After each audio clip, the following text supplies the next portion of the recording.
안녕하십니까.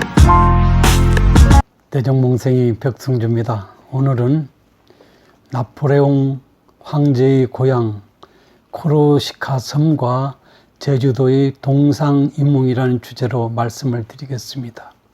여기서 동상은 둘 다 1차 산업과 관광업에 주로 종사하고 있는 주민이 많다는 점에서, 이 몽은 이런 산업에 어려움이 닥친 상황에서 미래를 위한 대안이 다르다는 점에서 이 몽이라고 해봤습니다.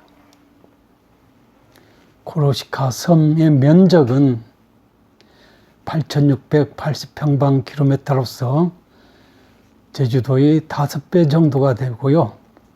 인구는 제주도의 절반 수준인 32만 2천여 명에 불과한 지중해 연안에서 네 번째로 큰 섬이 되겠습니다.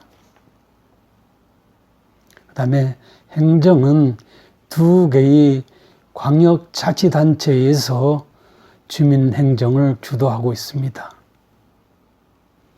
여러분, 제가 말씀드리는데 제주도 인구보다 절반 수준인데 웬 2개의 광역자치단체라 있냐고 의문을 제기할 수 있는데요. 프랑스의 지방자치제에 의하면 광역자치단체로서 레지옹과 데파트망이라는 그런 광역자치단체가 있고, 인구수가 1,000여 명 이상이면 설치할 수 있는 기초자치단체로서 꼬움이라는 그런 제도를 두고 있습니다. 그래서 인구수 규모로 봐서 70만인 제주도에 자치단체가 하나를 두는 것은 프랑스의 경우에 비교해 봐서 전혀 좀 합당치 않아 보일 수 있습니다. 그런 점에서 최근에 제주 지역 사회에서 기초자치단체의 부활론이라든지 아니면 특수한 경우로서 주민자치제의 도입 필요성을 강조하는 경우가 많습니다. 그럼에도 불구하고 제주특별자치도 설치 어떤 당위성을 부정하는 논의라는 점에서 기초자치단체의 부활 문제를 크게 반기지 않는 행정당국의 모습을 보면서 좀 폭넓게 다른 제도를 들여다보면 도민들이 주장이 반드시 설득력이 없는 주장이 아니라는 것을 아실 수 있을 것이고, 그런 점에서 본다면 논의 필요성은 하나의 전문가의 관점에서 본다면 약간의 일리가 있어 보인다는 그런 말씀을 드려보겠습니다. 특히 행정시로서의 제주시 인구가 최근에 50만을 넘어서고 있는데, 50만 이상인 경우에서는 우리 법제 안에서 소위 대도시로서의 어떤 지위를 누릴 수 있는, 그럼으로써 어떤 특혜를 받을 수 있는 그런 제도적 안전장치도 있다라 본다면 논의 실익은 매우 크지 않으냐 하는 그런 생각을 말씀드리고 싶습니다. 기초자치단체를 설치하는 것, 외국의 어떤 사례들에 비춰보건대 인구 50만인 행정시 제주시나 서귀포 둘 다 소위 행정에 의한, 그 다음에 행정에 의한 어떤 질적인 서비스를 담보하는 것이 현실적으로 쉽지 않다 본다면 기초자치단체의 부활론이 저희 그 단일 국가로서의 프랑스에 이런 제도에 미쳐서 한번 논의해 봤으면 어떨까 하는 생각을 여러분한테 말씀을 드려봅니다. 그 다음에 코르시카 섬은 대체로 산악지대인 것으로 알려지고 있습니다. 한라산이 1950m인데요. 2000m가 넘는 20개의 산들이 산재해 있는 것도 코르시카 섬의 우리와 다른 점이라고 볼 수도 있습니다. 그리고 산림지역도 섬 전체 면적이 5분의 1 정도인 것으로 알려지고 있습니다. 인구는 주로 본토에서 은퇴 등에 따라서 이주해오는 사람들도 있지만은 특히 젊은 층을 중심으로 해서 매년 평균 2,000명 이상이 본토 내지는 여타 지역으로 이주함으로써 고령화 현상이 두드러진 것으로 알려져 있습니다. 최근에 64세 이상의 고령 인구 비율이 본토와 비교해서 25% 정도인 것으로 알려져 있기도 합니다. 마찬가지로 제주도의 경우도 최근에 고령화 이 정도가 심각한 수준인 것으로 공공연하게 알려지고 있습니다. 특히 제주도가 섬이라는 한계성으로 인해서 제주도의 산업이 주로 1차 산업과 관광산업 위에는 어떤 특별히 먹고 사는데 크게 기여할 수 있는 산업군이 형성되지 못함으로써 머리 좋고 유능한 제주 지역 젊은이들이 초, 중, 고를 졸업하거나 아니면 대학을 졸업해서 서울 등 수도권으로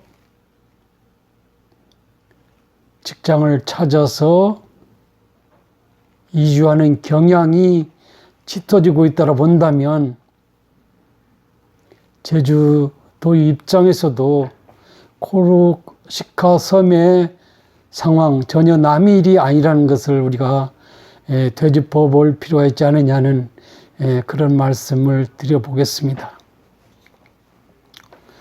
조금 전에 앞에서 말씀드렸습니다마는 주된 산업은 소위 농업하고 관광업이 되겠습니다. 공업이나 이타 부분은 여러 가지 한계 상황에 비춰서 크게 눈에 띄지 않은 상황은 제주도와 거의 비슷하지 않느냐는 그런 말씀을 드려보겠습니다.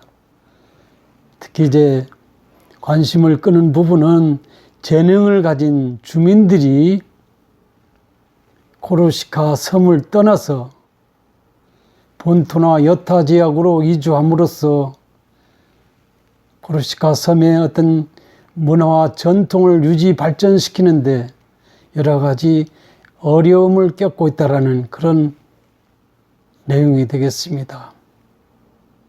제주도의 경우도 마찬가지죠. 제주특별법 1조에 의하면 전통 문화의 창달, 그 다음에 발전을 위한 그런 목표치도 주어져 있습니다. 그런 측면에서 제주도가 고령화의 정도가 심화되면 심화될 수 있을수록 그 다음에 능력 있고 재능 있는 젊은이들이 서울동 수도권으로 계속 빠져나가는 경우에 있어서 이런 문제도 마찬가지로 섬이라는 한계 때문에 겪을 수밖에 없지 않느냐는 그런 말씀을 드릴 수 있을 것 같습니다. 최근 한국 관광이 예측 불허의 위기 상황을 맞는 것으로 알려져 있습니다.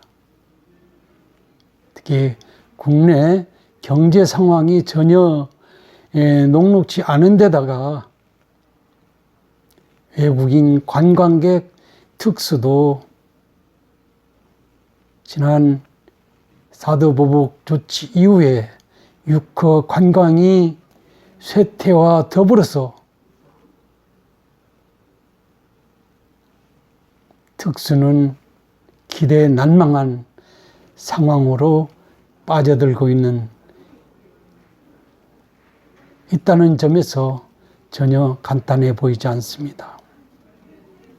특히 육허 관광의 대안으로서 동남아 지역, 유럽 지역 등등의 제주도의 어떤 그 관광이 어떤 그 장점을 설파하고 있지만은 기대만큼 효과를 거두지 못하는 것도 엄연한 현실이라고 봐집니다. 최근에 들려오는 외신에 의하면 북한 당국이 관광 개발을 통해서 중국 특수를 누리고자 하는 이런 그 직무가 드러나고 있다는 점에서 지난 세월에서 제주도가 중국 관광 특수를 기대할 수는 없는 상황으로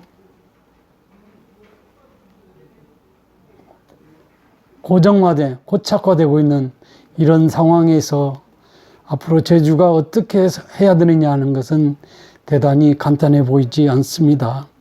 전혀 예사로워 보이지 않는다는 점을 여러분한테 말씀드리고 싶습니다.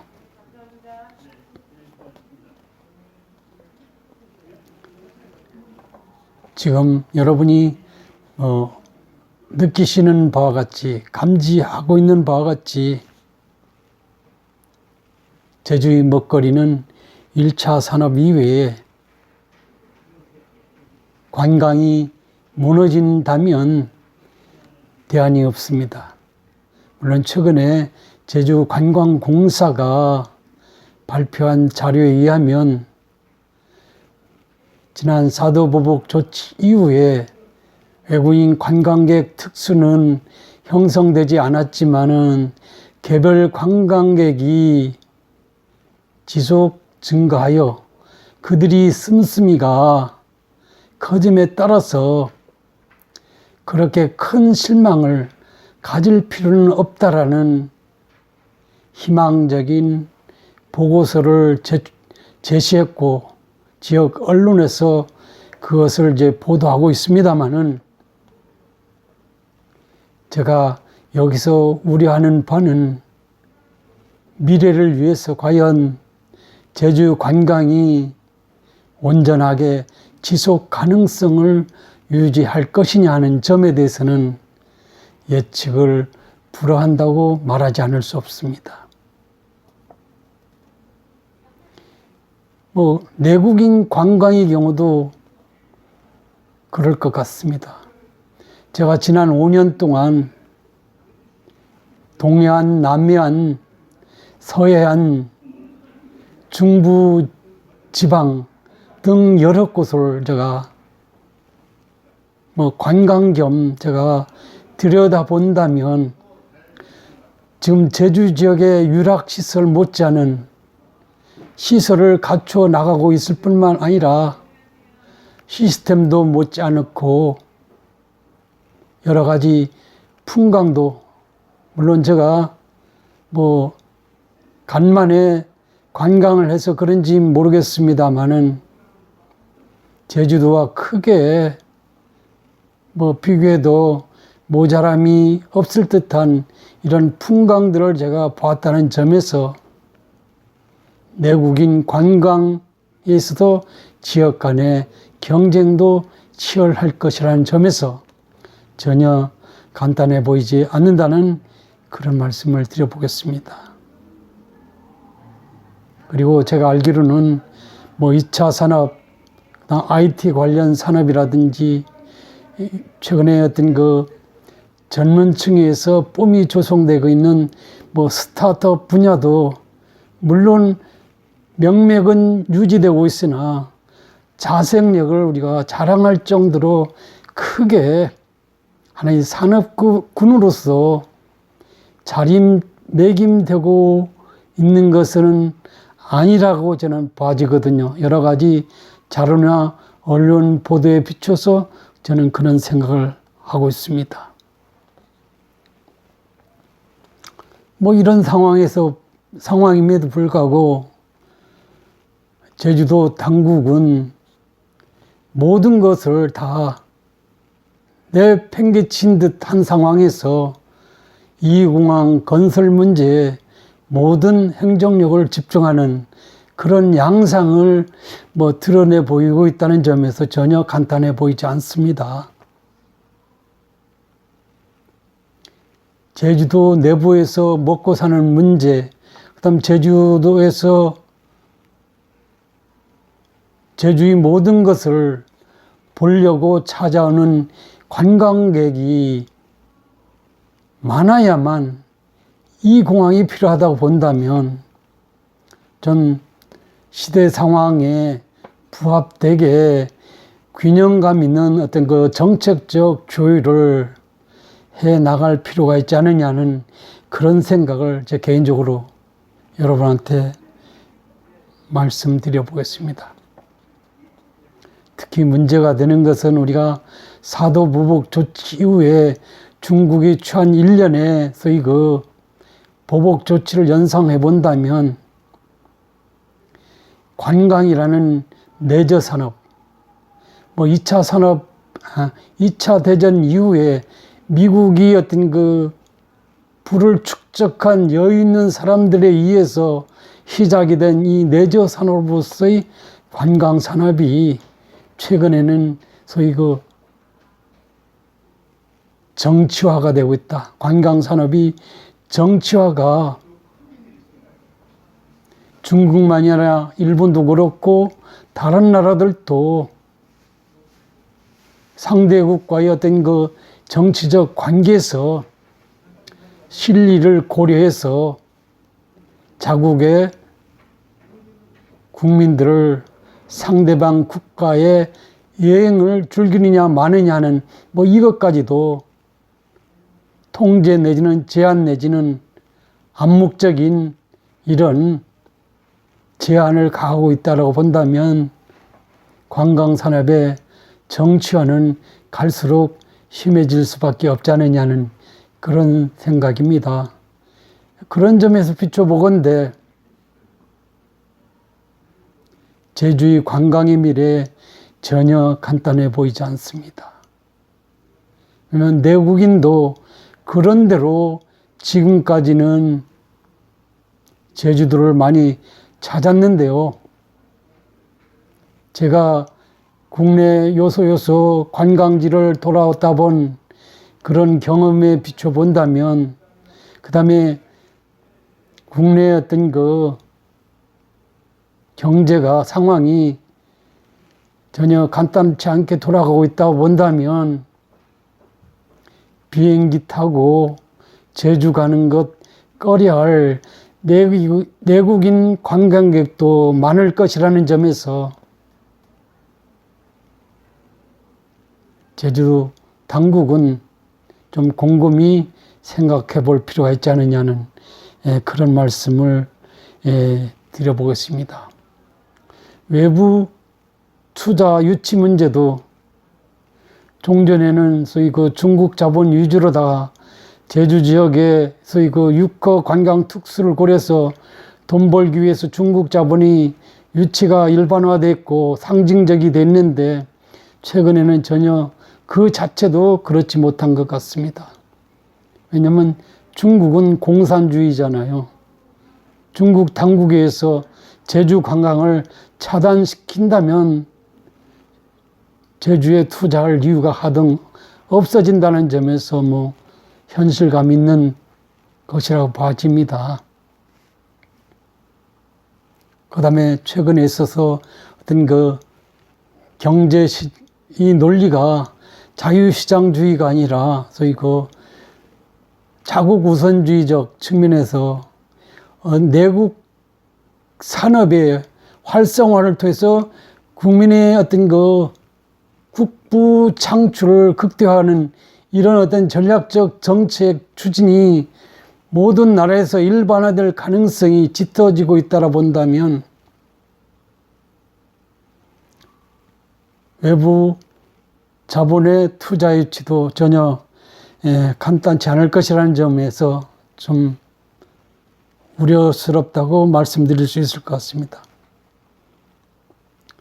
이런 상황에서 제가 굳이 여러분한테 바란다면 저희 그 미래를 위해서 알찬 그리고 내실 있는 먹고 사는 문제를 해결할 수 있는 대안을 마련하는데 도민, 제주도, 그 다음에 어떤 그 청년 그룹을 육성하고 있는 뭐 대학 당국이 혼연일체가 돼서 중장기적 측면에서 새로운 산업군을 일굴 수 있는 대안을 마련해서 나아가지 않는다면 제주의 미래는 암울할 수밖에 없다.